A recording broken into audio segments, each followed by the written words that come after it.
CBSE class 10 board exam खत्म हो चुका है और सभी बच्चों ने अपने अपने स्ट्रीम को चूज कर लिया है। लेकिन क्या स्ट्रीम आपने अपने डिसीजन से लिया है या आपके बगल वाले आंटी अंकल चाचा ताऊ भैया दीदी या स्कूल के फ्रेंड्स के कहने पर आपने स्ट्रीम चूज करा है? अगर आपने इन सब के कहने पर स्ट्रीम चूज करा है या लोगों को देख करके करा है बेटा, तो हो सकता है आगे चल करके तुम पछताओ। इसीलिए वीडियो आपके लिए बहुत जरूरी है, ध्यान से सुनना। छोटी वीडियो रहेगी लेकिन आपके लिए बहुत ही ज्यादा इंपैक्टफुल रहने वाली है बच्चा। ऐसा इसलिए क्योंकि लास्ट ईयर बहुत सारे बच्चों के एग्जाम होने के बाद उन्होंने जब स्ट्रीम चूज करा था तो दोस्तों के कहने पर या दोस्तों को देख करके उन्होंने स्ट्रीम डिसाइड कर लिया था। किसी ने साइंस ले लिया तो किसी ने कॉमर्स और किसी ने आर्ट्स ले लिया था, जिन पर उनका कोई इंटरेस्ट नहीं था, लेकिन देख देख करके दूसरों को कि वो क्या कर रहा है, दोस्त कहां जा रहा है, ये सब सोच करके उन्होंने स्ट्रीम तो चूज कर लिया था। लेकिन जब एक साल बीता तब उनको रियलाइज हुआ कि उन्होंने गलत स्ट्रीम ऑप्ट करा है और जिसकी वजह से पूरा साल बर्बाद हो गया। और आगे सिर्फ 11-12 आपका बर्बाद नहीं होता बेटा, आप जिस भी फील्ड में जाना चाहते हो उसका डायरेक्शन ही खत्म हो जाता है। इसीलिए इस क्लास 11th की जर्नी स्टार्ट करने से पहले अगर अभी भी आपने अपने मुताबिक स्ट्रीम चूज नहीं करा है तो अभी भी समय है मेरे चैंपियंस। स्ट्रीम को अच्छे से पहले सोचो कि तुम्हें आर्ट्स लेना है, तुम्हें कॉमर्स में जाना है या तुम्हें साइंस स्ट्रीम लेकर के नीट और जेईई क्रैक करना है। क्लास 10th में जितने सिलेबस होते हैं उसके बेस पर अगर क्लास 11th और 12th की जर्नी देखी जाए तो वो ड्रास्टिकली आपका सिलेबस बढ़ जाता है। स्टार्टिंग में तो आपको लगता है कि आप कर जाओगे, लेकिन हो सकता है कि जैसे जैसे आपका क्लास 11th बीतता रहता है वैसे वैसे आपके अंदर अंडर कॉन्फिडेंस फील होना स्टार्ट हो जाता है, जिसकी वजह से आप ना सिलेबस टाइम पर कंप्लीट कर पाते हो और जो ड्रीम आपने देखा है, शायद दूसरों के कहने पर जो ड्रीम देखा है वो कभी पूरा हो ही नहीं पाता। तो ना तो आप अपने ड्रीम जो आप एक्चुअल में बनना चाहते थे उसको पूरा कर पाओगे और ना ही आप उन दोस्तों की हेल्प से जो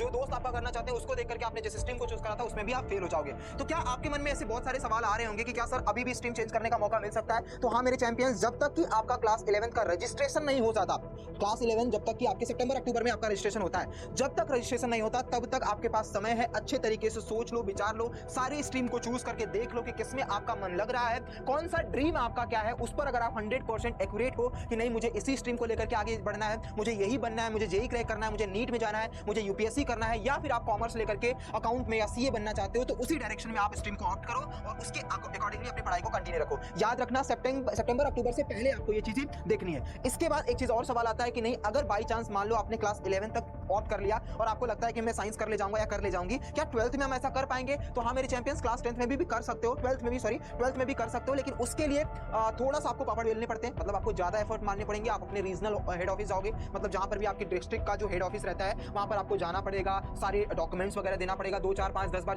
जितनी बार वो बुलाएंगे आपको स्कूल से कॉन्टैक्ट करके वहां पर जाकर के आपको अपने सिलेबस को चेंज करवाना पड़ेगा। तो वो उसका जो प्रॉपर प्रोसेस होता है ना वो थोड़ा लंबा चला जाता है, तो इसीलिए उसको हम टाइम वेस्ट क्यों करें बेटा। अभी हम अपना डिसाइड कर लेते हैं कि मुझे किस फील्ड में जाना है, कौन से डायरेक्शन में जाना है, कौन सा स्ट्रीम ऑप्ट करना है। अभी सोच करके अच्छे तरीके से उस पर फोकस होकर के हम अपनी पढ़ाई को कंटिन्यू करें। बाकी कोई भी प्रॉब्लम्स, कुछ भी दिक्कत अगर आपको लगता है कि सर मुझे इसके बारे में जानना है या इस स्ट्रीम में क्या क्या ऑप्शंस हो सकते हैं, तो कमेंट बॉक्स में लिख करके बता देना बेटा, अगली वीडियो आपको उस पर मिल जाएगी। मिलते हैं नेक्स्ट वीडियो में, ऑल द बेस्ट।